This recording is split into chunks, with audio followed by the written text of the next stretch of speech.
Hello parents. Najua kuna mtazamo tofauti kuhusu lishe, lakini leo tuangalie njia rahisi ya kupata protein bila kutumia gharama kubwa. Yaani usizani mtoto ili apate protein lazima utumie gharama kubwa, hapana.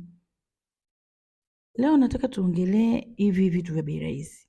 Kwa mfano nyama, kikombe kimoja cha gramu 250 kina zaidi ya gramu 50 za protein. Kwa ndio maana mara nyingi hii inachukuliwa kama chanzo kikuu, lakini umeshawahi kujua kwamba kikombe cha maharage yaliyopikwa kwa kipimo hiko cha gramu 250 kina takriban gramu 20 za protein. Haya, tuache hiyo, tuje dagaa wa kawaida. Yaani unajua dagaa wa kawaida hufika karibu gramu 45 kwa kipimo hicho cha gramu 250. Hii inamaanisha parents, lishe bora sio lazima iwe ya gharama. Kwa unaweza kuwa huna uwezo wa nyama, sijui kuku, samaki, ukatumia maharage, dagaa, mayai. Ni mbadala nafuu, rahisi kupatikana na bado vinaendelea kujenga afya ya mtoto wako.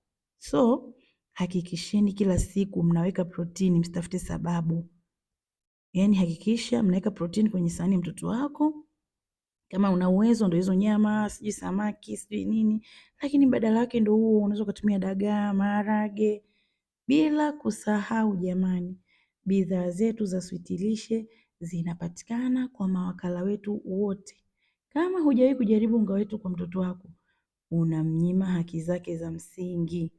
Hakikisha leo unapata, kwa sababu bei ni shilingi 11,000 tu, ujazo wa kilogramu 1. Mpatie mtoto wako uji wetu, ata enjoy sana sana sana. Karibuni, nawapenda sana.